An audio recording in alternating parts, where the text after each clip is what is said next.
unboxing my collection, tub number 1. I'm just going to go through some of the things in here with everyone else. So let's document it a little bit. Let's start with the Godzilla model kit.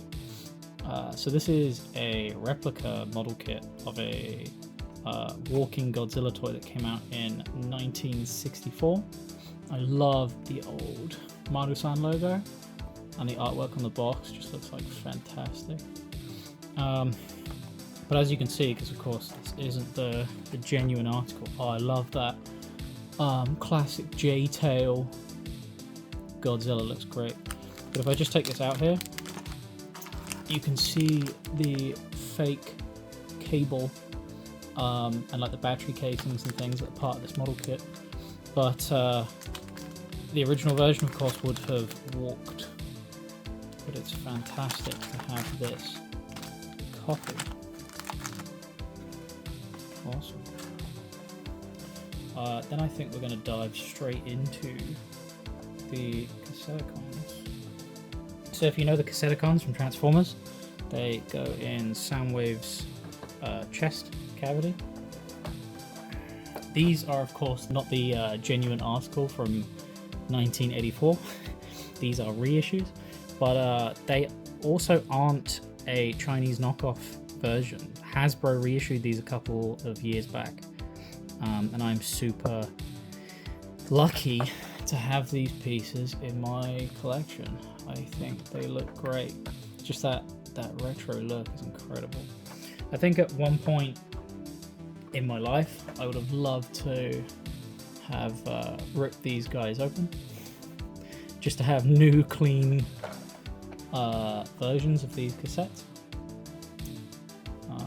However, I now have doubles of almost each and every single one of these cassettes opened, so I don't need to worry about preserving these guys. They can continue to sort of look fantastic the way they are. Alright, I really wish that Hasbro put out more of some of these rarer cassettes. A lot of the dinosaur Cassetticons were only released in Japan. It's not that I want to see more of these reissued, but there are certain cassettes like Slam Dance that are just so hard to get hold of. That I wish Hasbro would reissue those. I just don't think it's on the cards. Let's do the Lego. That's something real special in here. So if any of you guys recognize this Vulture Droid from Lego, this is mine from when I was a kid. You know, I have a lot of distinct memories of this, but the design of it is awful. Like it's real bad because this was in the first lineup of Lego Star Wars brick built kits from 1999. So this was in the first wave, first lineup of sets, and I remembered it so fondly that I had to pick up a sealed copy. So I have these two here, which are from the first wave of Lego Star Wars sets. I've still got them sealed. So the Vulture Droid or Droid Fighter, that logo, the graphic on the box is just great. The old Lego Star Wars logo. I wish the boxes look more like this nowadays. It should have like a cheesy, alternate build on the back. But this, being like the first set in the lineup, surprisingly is actually worth very little. This sealed is typically worth about £45, but this second set in the lineup, the lightsaber duel, is a lot closer to like 160, 170. This box is so clean, it's fantastic.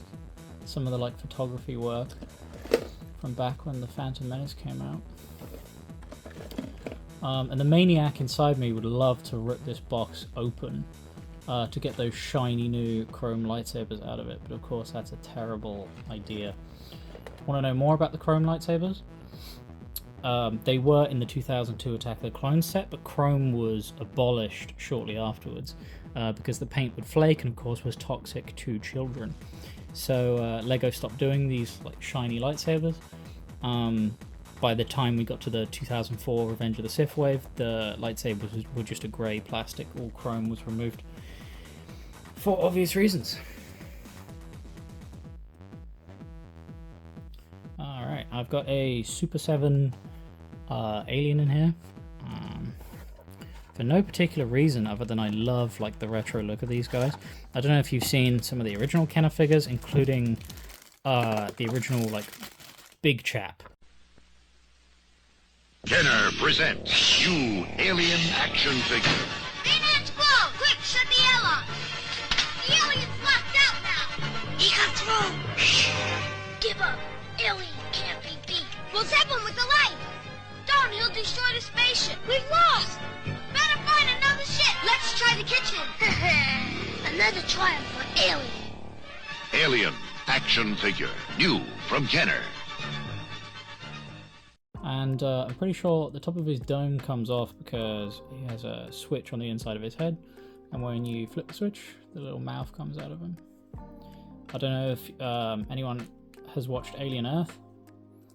I don't really want to talk about it. But yeah, the clear like translucent red looks great. Yeah, just a cool retro guy. Very nice looking figure. Alright, let's do the Diaclone lift next. I vaguely remember why I owned this, but I'll show you guys anyways. I think it's now worth a lot more. For some reason the Diaclone stuff does tend to go up. This is looking a little bit more like 85, which is not what I paid for it at all. So you see the little Diaclone logo in the corner? Diaclone and stuff branded as Diaclone are sort of pre-Transformers era stuff. Diaclone. シティレアレディは307ポイントに急行せよ。シティ了解。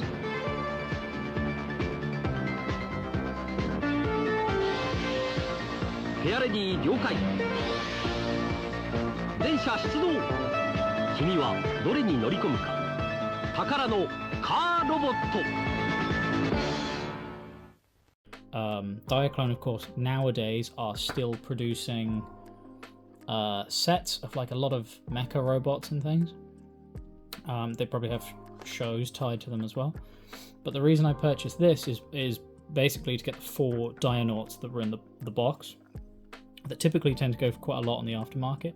But the Dionauts, these little guys that come in the sets, are in scale with G1 Transformers. You can put Dionauts in G1 cars, you can put Dionauts in G1 trucks. So they just go to scale with a lot of G1 Transformers. It's good for display purposes. And that's kind of why I bought it. Yep, Diaclone lift. We got a Scope Dog, which is just a cool little model kit I picked up from Japan. I like how the runners are sort of in this like cube shape. But I'll probably build him one day.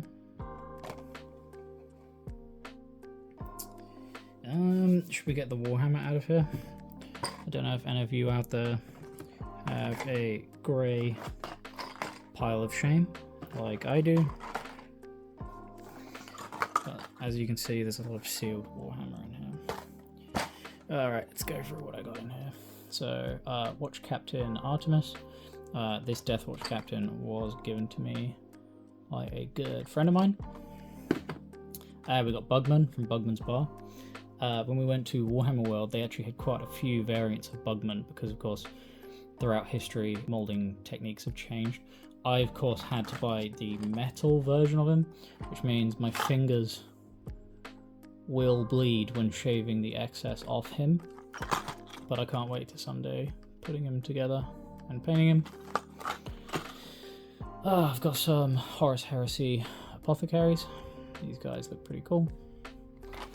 Oh, but of course they are resin, which is pain. It's not good. Siegebreaker console.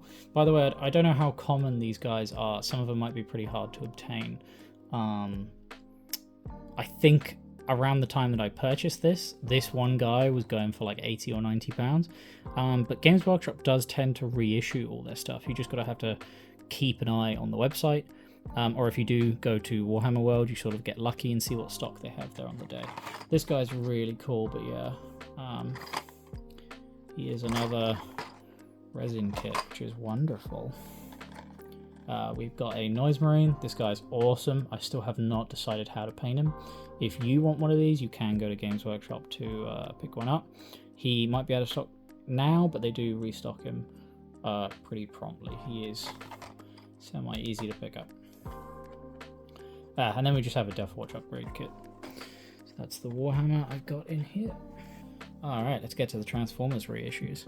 I'll start with Trax.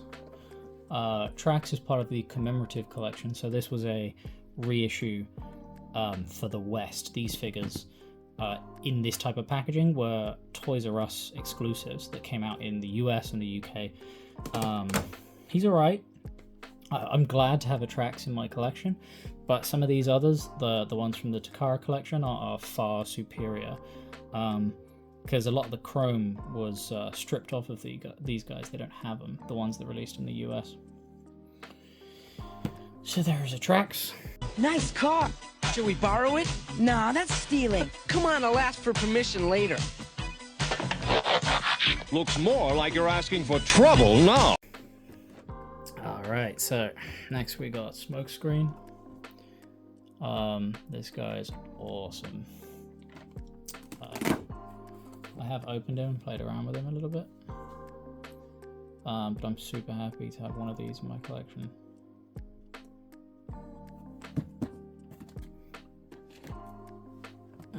We got the Microbots. These were pretty hard to get hold of, and this is also a sealed copy. You might see in this version, that some of these had binder papers in the front, where I've bought them secondhand. Some of them do, some of them don't. But the binder papers are really cool. They go over a little bit of toy history. Some of them even show like previous packaging, what the original toys look like. Really cool little fact files. Yeah, there you go. There's Warpath. Gears.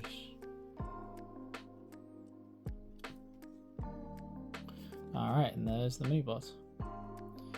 I am lucky enough to have a new copy.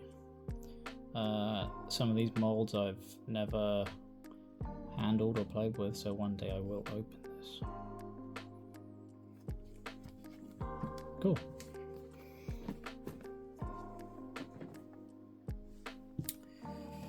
Next we're looking at Skids. Another invaluable one. I think he's more like 65. He does have those lovely papers in front.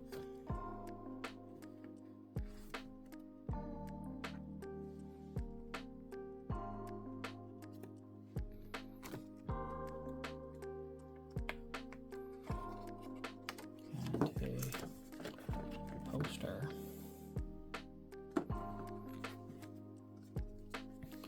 As you can see with these guys, I love the little box car.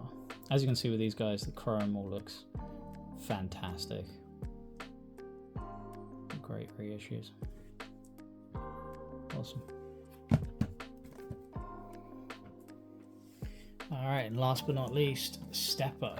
Now, I had to fight for this guy to get a sealed copy, which cost me about 100.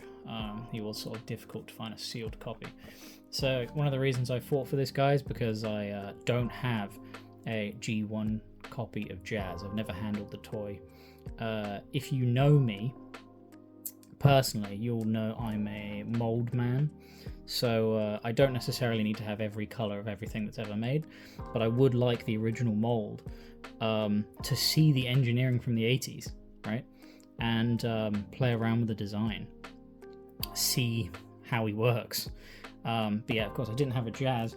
When I saw this one, I just had to get my hands on him. The issue with Stepper is you find a lot of used copies on the market, and the used copies have stickers applied. If the stickers are applied in a wonky way. They're not straight at all. It would irk me, which is why I had to get a new copy. I will open him someday and apply the stickers myself, or maybe just not at all. But yeah, he's a fantastic boy. You see that original Japanese packaging? Stepper did only come out in Japan. This like black, white, and gold drippy version of Jazz. Yeah, he looks incredible. What an amazing toy. Interesting note about him is the original Jazz toy in this line, the Takara collection, where they started reissuing them. When they started doing that, the original mold for Jazz had already deteriorated. It was long and gone. So they were using the G2 mold of Jazz when they started pushing these guys out. So when they made Jazz way at the start of the line, his head didn't align correctly and he sort of had like a goofy smirk. His frown was lifted up to one side. And they saw that and saw that it was like very in character with Jazz. So they just sort of decided to leave it, like it fits him. But by the time they got down the line to here, to Stepper, they actually corrected him. He should have a straight and non-frowny face.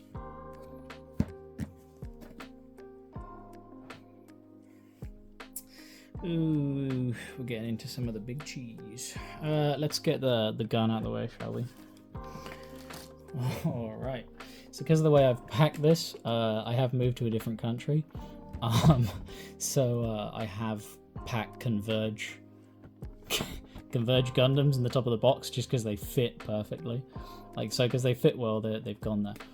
But this is a eHobby exclusive Megatron brown handle variant. So this guy now goes for about £300-400. This one's still sealed. One day I may open him up. We shall see. But I shouldn't, because brown plastic before 2009 is awful. Brown plastic syndrome. If you don't know, brown plastic before 2009. So to make this color, they used to put flakes of gold in it, and gold was incredibly brittle, which is why brown plastic explodes, and it's why there's a lot of brown Transformers that have suffered deaths that were made before 2009 because the plastic is just not good. So I wouldn't want to open this guy and have him just crumble in my hands, especially for such like a special and expensive Transformer. There are a few variants of him, of this guy. I would like the Japanese variant that comes with the Mason chain. Because everything I touch is food for my hunger for power! It's very cool. And the grey handle. But I've never seen him in the wild, personally. Random Japanese headmaster action. Is this Night Beat? Maybe? It's cool. Alright, let's take a look at more Cassetticons. So this is a Encore set. Now Encore made I think 3 of these guys. I might not be correct on that. There might be 4. But this was a bunch of reissues that they did in Japan for Transformers. This box set is beautiful, and I've chosen to keep it sealed. I haven't opened it yet.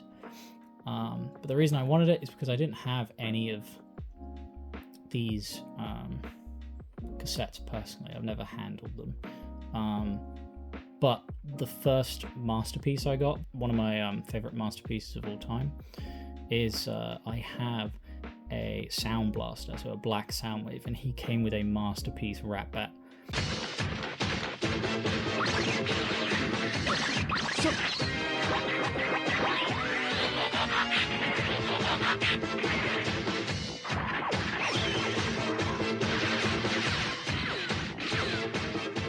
So because of that, I really wanted a G1 version of the toy. I've never handled him, seen how like the mechanics work.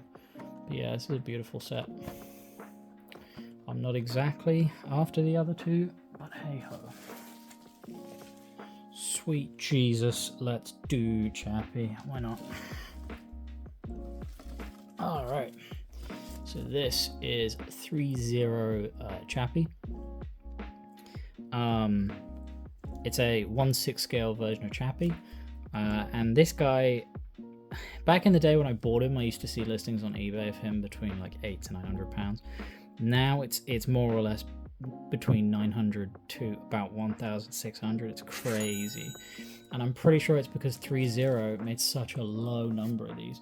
I'll take them out so you guys can take a look at them. So if you didn't know, properties that 3-0 and 3A make are typically properties that Hot Toys don't have faith in. So if they aren't massive dogs like Star Wars, Hot Toys don't typically tend to invest. It does go more to companies like 3-0 and 3A. This Chappie, I'm almost certain they made 500 copies of normal Chappie and 500 copies of a limited edition version of Chappie. Come on.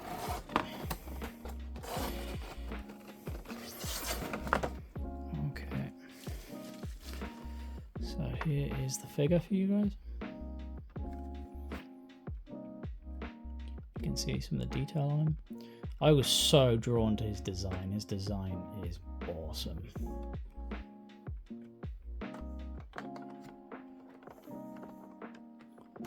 And there's the back of him.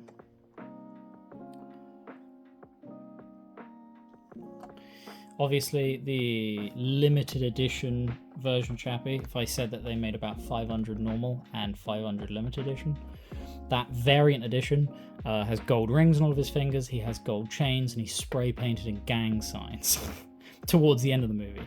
And his battery is painted different. It's like a spray of like light pink to sort of show, you see the reject sticker on the top of his head, to show the rocket launcher damage that happens during the film.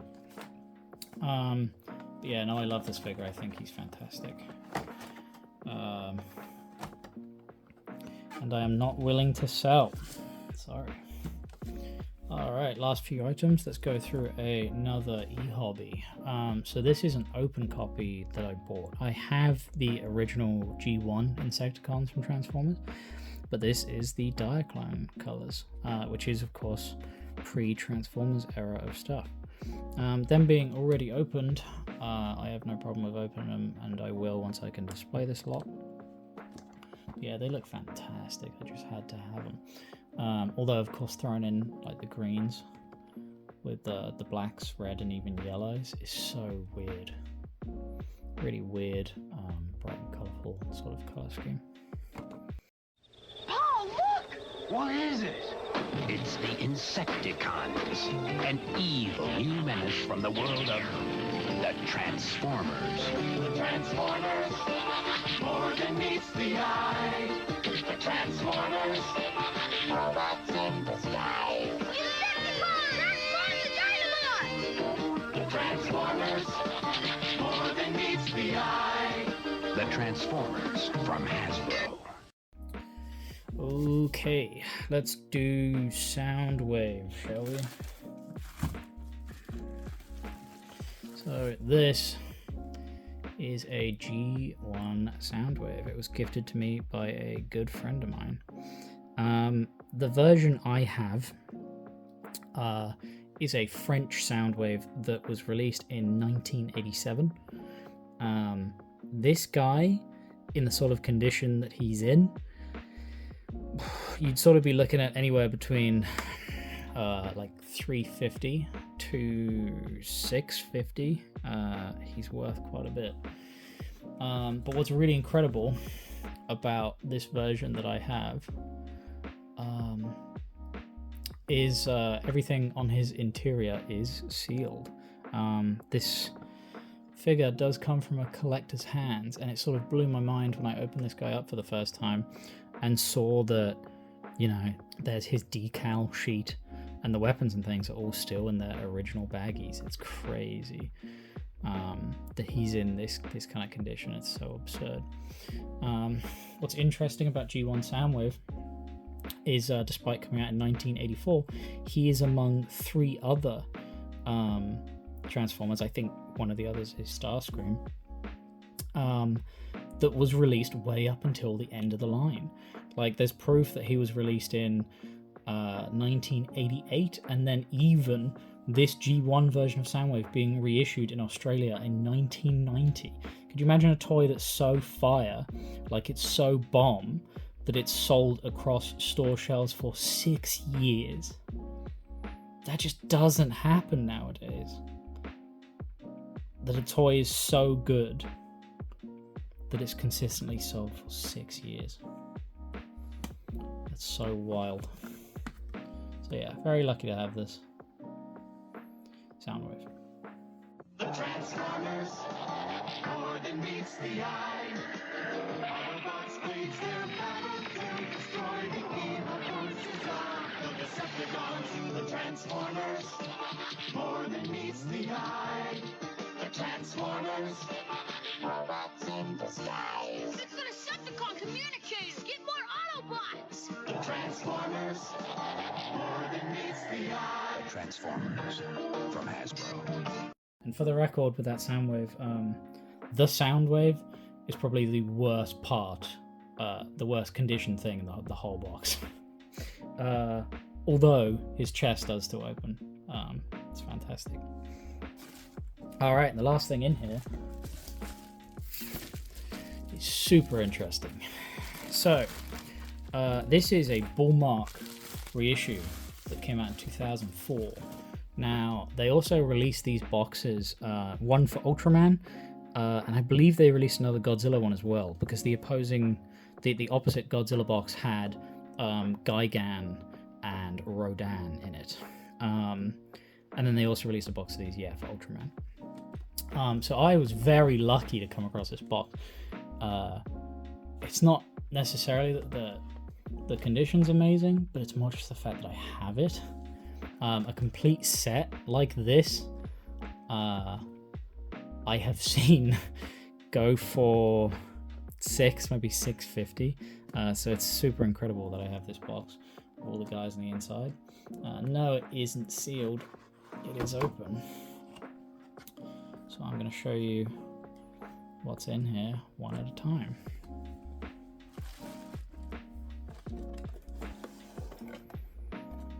There's just one of the boxes for you. Great artwork on the boxes. A Jet Jaguar. And then there's all the guys on the back. If you're unaware of what these are, they are Bullmark reissues of soft vinyls Fubi figures that they made in the 60s, but they're miniaturized versions of them. Alright, so first up we have Megalon, big Beetle Man. Looking pretty cool. There's the header card. Fantastic. Next up we've got Baron. Looking strange. Then next here we have Gorosaurus, who looks great. I love a bit of Gorosaurus. He's a T-Rex really, isn't he? Next up we've got Baragon with his big goofy bat ears and the horn on the top of his head. He's actually quite cute, isn't he? Super.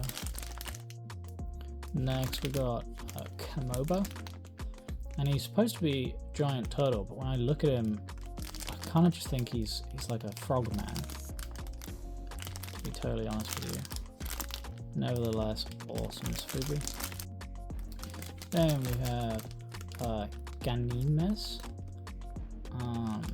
Now if I'm not mistaken, Godzilla actually doesn't fight this. Oh, look at the Bullmark logo on his belly. Godzilla does not fight this lobster monster. It's actually a Gamera villain. Then we have my personal favorite, Mechagodzilla. I mean, why wouldn't he be? He looks awesome. What a cool figure. Then we have the big man himself, Godzilla. Sorry about the glare on the bags. I don't think there's anything I can do to tone it down. As you can see, the Bullmark logo on his foot, and most of these out in the wild will have all lost the little version of Tokyo Tower that's here with him.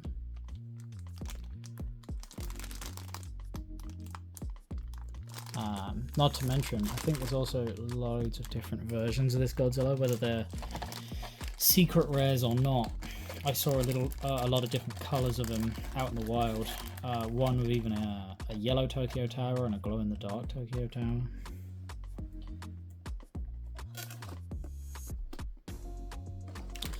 Followed up with King Ghidorah, which I understand is an old mold, but he's always looked really strange to me. Especially without his wings like this, he's just sort of got this like lizard chicken body going on. Yeah, no, very cool. Then number 10 here is Jet Jaguar. Which really kind of makes me want to pick up the Ultraman. Sick. Now, I just wanted to show you guys what each of their cards look like inside the boxes. I love that blue Bullmark logo, and as you can see, 50th anniversary, that's awesome. And that's what it looked like on the inside.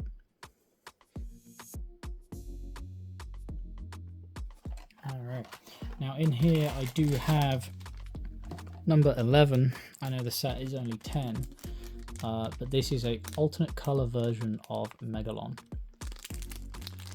The beetle that we started with. Now, I can't quite remember whether this guy is a secret rare that you would have got from the box, or I've seen a pink cell shaded version of this box, which was a HMV exclusive in Japan. The HMV box was the same, but it had all different color variants. So he may very well just be the Megalon from the HMV box. Either way, he is a different color from the first figure we started with. Alright, and this was Tub 1. I hope you guys enjoyed. I'll be posting the second tub of my collection soon. Have a nice day.